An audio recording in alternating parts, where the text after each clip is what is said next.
Cuando llegamos al tema de la doctrina de la depravación total o la T en Tulip, sin lugar a duda somos lanzados a la arena del debate sobre el libre albedrío. En realidad, la histórica controversia sobre el grado en que el pecado original nos corrompe realmente se centra en el tema del libre albedrío. No puede haber una conversación de 5 minutos sobre las doctrinas de la gracia o la doctrina de la elección sin que alguien pregunte ¿qué pasa con el libre albedrío? Y muy a menudo el debate sobre el libre albedrío se centra en dos marcos distintos. Por un lado, el tema de la libertad humana es el conflicto de la lucha frontal entre la relación de la soberanía de Dios y nuestra responsabilidad y nuestro poder para actuar como criaturas libres. Pero el otro lugar donde la discusión del libre albedrío queda enmarcada es en el tema de la relación entre la caída, el pecado original y el poder de la libertad humana. Permítanme unos minutos para leer un resumen confesional de esta disputa tal como aparece en la Confesión de Fe de Westminster, que es la Declaración Británica de Teología Reformada del siglo XVII, en la que leemos lo siguiente, cita, el hombre por su caída en un estado de pecado, caído absolutamente, esto es totalmente, ha perdido absolutamente toda capacidad para querer algún bien espiritual que acompañe la salvación. Así que como un hombre natural, siendo enteramente opuesto a ese bien y muerto en pecado, no es capaz por su propia fuerza de convertirse a sí mismo o prepararse por sí mismo para ello. Ahora, lo que está diciendo esta confesión es apuntar al carácter radical de esta doctrina, que afirma que la libertad del hombre en un área determinada se ha perdido por completo o totalmente por la caída, No es que el hombre ha perdido por completo su poder de elegir o de tomar decisiones, pero su poder moral para hacer ciertas cosas se ha perdido por completo. Y esa cierta cosa que se resalta aquí es que el hombre ha perdido la capacidad de convertirse a sí mismo o de desear por sí mismo algún bien espiritual. Ahora aquí está el punto crucial en el tema de la doctrina de la depravación total. Se traduce en la doctrina de lo que se llama incapacidad moral. Quiero tomar unos minutos para explicar este concepto y de nuevo podemos regresar al punto de vista de Agustín de la corrupción heredada.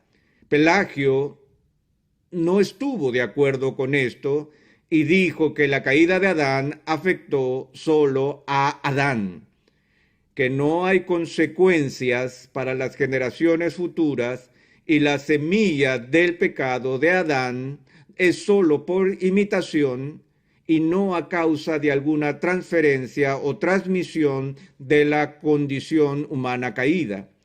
Ahora, después de que Pelagio fue condenado por la Iglesia, surgió una posición moderada que se llamó semipelagianismo. Semipelagianismo que enseñaba que sí hubo una caída, que el hombre, toda la raza humana, la humanidad había sido afectada por el pecado de Adán y que todos nacemos con una naturaleza corrupta, pero esa naturaleza corrupta deja lo que voy a llamar una especie de isla de justicia por la cual aún queda un vestigio restante de la justicia original, que a pesar de que esta persona necesita ayuda de la gracia divina para ser salvo y poder ser hecho santo, pero aún sigue habiendo un poder dentro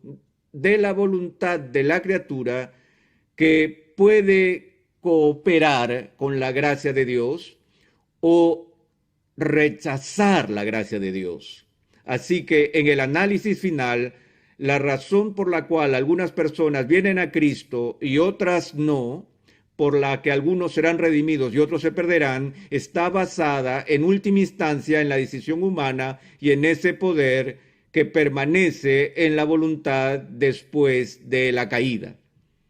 Ahora, Pelagio dijo que una persona puede vivir una vida perfecta sin la gracia. Y dijo que la gracia facilita la redención, pero no es necesaria. Las personas pueden ser perfectas y de hecho Pelagio argumentó que algunos ya habían alcanzado la perfección sin la ayuda de Dios. Los semipelagianos difieren de Pelagio en este punto diciendo, no, la gracia es absolutamente necesaria. Es una condición previa para que alguien sea redimido. Usted no puede salvarse sin la gracia. Sin embargo, la gracia no está sola. Es la gracia y algo más. La gracia más los esfuerzos de la voluntad humana en la fuerza que permanece intacta después de la caída.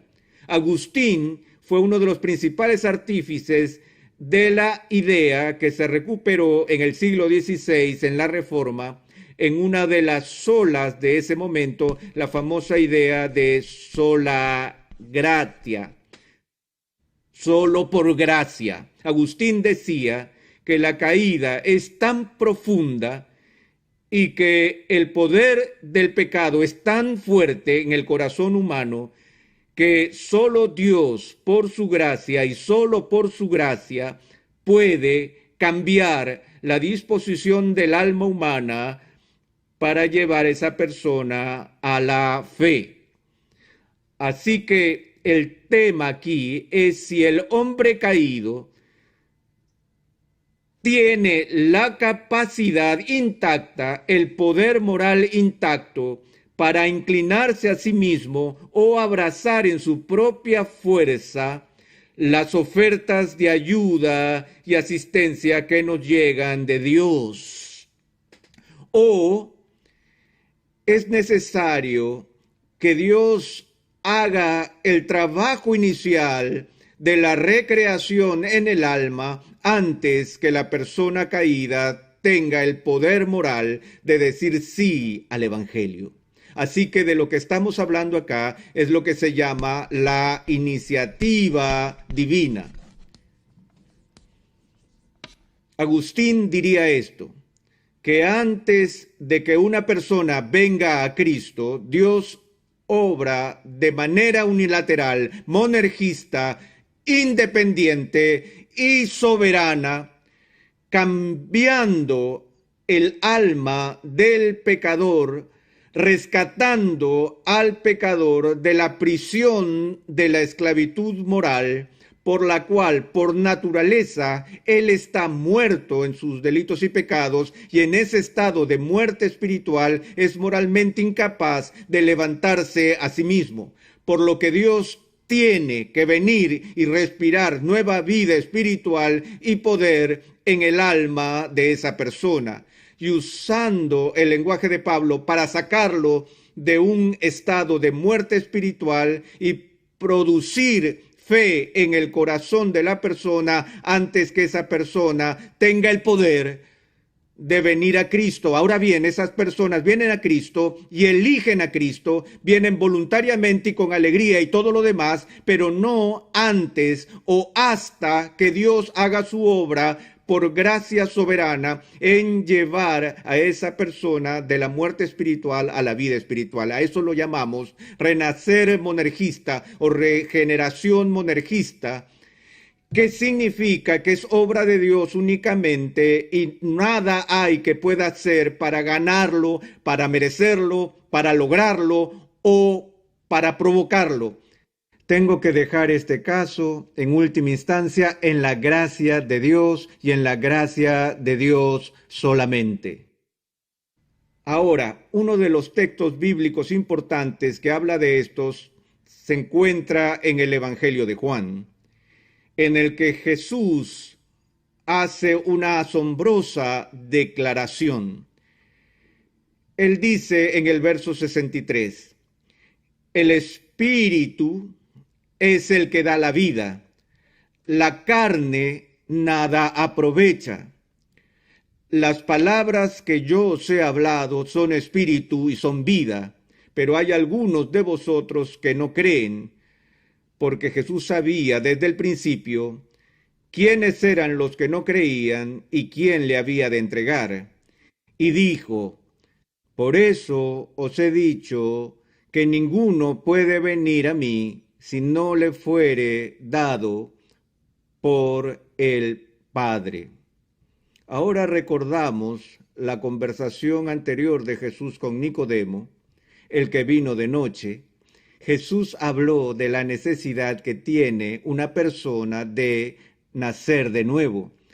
Antes que pudiera siquiera ver el reino de Dios, sin mencionar entrar en el reino de Dios, y en esa discusión con Nicodemo, Jesús le dijo, lo que es nacido de la carne, carne es.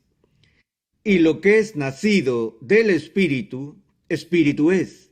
Y así como Jesús hace este fuerte contraste entre la carne y el Espíritu, asimismo el apóstol Pablo hace lo mismo cuando habla de la metáfora de la batalla que se lleva a cabo entre la carne y el Espíritu en la persona que ha sido convertida. Incluso cuando uno ha nacido del Espíritu, la carne no está completamente aniquilada y esta lucha está en curso, pero hasta que el Espíritu Santo cambie tu vida, todo lo que eres es carne.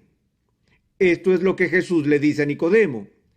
En el nacimiento natural, en el estado natural, uno nace en el estado sarx, el concepto bíblico de la carne. En esta condición caída, donde los deseos de tu corazón solo son malos continuamente y de los cuales el apóstol Pablo dice que uno camina según la corriente de este mundo, conforme al príncipe de la potestad del aire y que estamos muertos en nuestro pecado.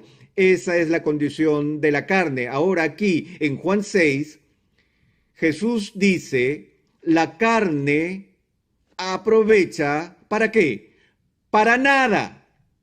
En su discusión con Erasmo de Rotterdam, Lutero, quizás en su obra más famosa, La esclavitud de la voluntad, elaboró su exposición de este texto bíblico y se mantuvo opuesto a Erasmo por hacer que la carne hiciera algo en el proceso de salvación. No solo eso es importante, sino que es fundamental y no solo se beneficia de algo, sino que se beneficia de todo, ya que si en el análisis final nos basamos en este poder moral innato dentro de nosotros que no es tocado o encarcelado por la caída y que el poder de la carne aquí es inclinarnos al bien espiritual y uno ejerce la inclinación adecuada, lo que nos daría es la vida eterna. Y Lutero nunca se cansó de discutir con Erasmo diciendo que nada no es un poco de algo. Y dijo que Jesús fue serio cuando dijo la carne para nada, nada aprovecha. Luego él va a hacer esta declaración. Ninguno puede venir a mí si no le fuere dado del Padre. Ahora, este texto es muy importante ya que inicia con la declaración ninguno. Y si ustedes son estudiantes de la gramática, de la lógica, reconocerán esa declaración o ese concepto, ninguno, es lo que se llama una proposición negativa universal. Describe algo negativo de todo lo que se conoce como hombre. Ahora, me gustaría decir que esto se utiliza de una forma específica de género y solo se refiere a la incapacidad moral inherente a los varones. Desafortunadamente, el uso aquí en el griego es la abreviatura para humanidad. Lo que Jesús está diciendo es que ningún ser humano, él está diciendo algo acerca de todo el mundo, algo negativo sobre todo el mundo. Ahora, la próxima palabra es crucial. Ninguno puede. No, ninguno debiera. Sabemos la diferencia entre puede y debiera. Hemos hablado de eso muchas veces. Recuerdo que cuando estaba en el colegio le pregunté a la profesora, ¿puedo ir a afilar mi lápiz? Y ella dijo, yo estoy segura de que puede, pero usted quiere decir si debes ir a afilar el lápiz. Y descubrí lo que esa maestra quería decir. De hecho, ella tenía ubicuidad y todo el mundo que he conocido ha tenido el mismo tipo de maestro en algún momento de sus vidas, ¿no es así? Es ese maestro que dice, estoy seguro que usted puede. La pregunta es, debe. No estamos hablando aquí de permiso, pero la palabra puede describe capacidad o poder, potestad. Y lo que Jesús está diciendo aquí es que ningún ser humano tiene el poder o la capacidad de hacer algo.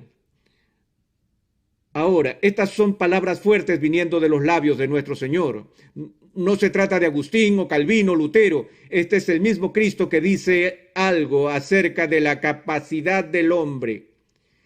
Y él dice que ninguno es capaz, ninguno tiene el poder para hacer qué, para venir a mí. Así que hay una falta de capacidad inherente de algún tipo en los seres humanos para venir a Jesús de algún modo. Ahora, obviamente, cuando él dice ven a mí, no está hablando de algo espacial o geográfico. Obviamente ninguno de nosotros tiene la capacidad de ir a él en su presencia terrenal en Palestina porque él ya no está allí. Y él no estaba diciendo que ningún hombre podía venir y averiguar dónde él vivía. El venir a mí es la forma en la que él llama a la gente a que se acerquen en fe para su salvación. No creo que haya algún erudito bíblico que ponga en duda que eso es lo que Jesús está diciendo aquí con respecto a venir a Él. Nadie puede venir a Él a menos que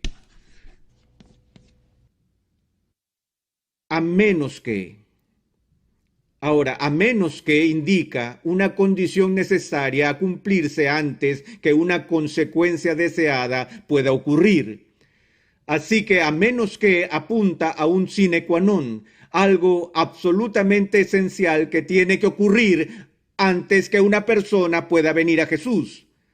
¿Y qué es esto? Ahora aquí él simplemente dice, ninguno puede venir a mí si no le fuere dado por el Padre.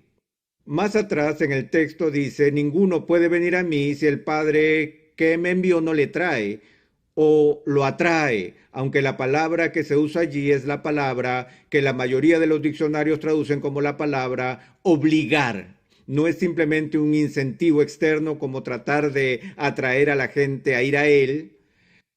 La idea aquí es que Dios tiene que hacer algo en este punto. Dios tiene que habilitar a la persona para venir. Esa es la clave. Que nosotros, de acuerdo a la doctrina de la depravación total, hemos perdido nuestra capacidad humana natural para venir a Jesús. Todavía hacemos elecciones, pero tomamos nuestras decisiones según nuestros deseos. Esa es la esencia de la libertad, el poder elegir según nuestros propios deseos o inclinación. Pero es un arma de doble filo. no solo somos libres en el sentido de elegir de acuerdo a nuestros deseos, sino que no podemos no ser libres en ese punto. No solo podemos elegir lo que queremos, sino que la única clase de elección que es una elección real es la elección que se hace según lo que uno desea. Y así todos aún somos personas libres en el sentido de que podemos hacer lo que queramos. Pero esa no es la libertad real a la que el Nuevo Testamento se refiere. No trata el problema de la servidumbre moral, ni lo que el pecado original enseña en la doctrina de incapacidad moral bajo el tema de la depravación total. Esto significa que somos esclavos de nuestros propios deseos. Y por naturaleza no tenemos deseo por Cristo o por las cosas de Dios. Así que libremente lo rechazamos en la medida en que elegimos lo que queremos y lo que no queremos es a Él, a menos que Dios cambie el deseo del corazón. Ven, por eso es que no se llama incapacidad natural, se llama incapacidad moral. No tenemos el poder o la capacidad de amar el bien. Para que eso suceda, tenemos que ser transformados. Dios tiene que intervenir y en su gracia Él nos tiene que rescatar de la muerte espiritual y la otra metáfora de la esclavitud espiritual. Él nos tiene que dar el don de la fe mediante la creación de una resurrección espiritual en el corazón y en el alma. Y ese es el primer punto del acróstico de la depravación total. Se refiere al grado de corrupción que es tan grave que no hay una isla libre de la esclavitud de la corrupción ubicada en las profundidades del alma humana. Pero hasta que nazcamos del Espíritu, somos carne. Y la única manera de que podemos llegar a la fe es si Dios, en su gracia y solo en su gracia, nos libra haciendo que nazcamos por segunda vez por el poder creador del Espíritu Santo.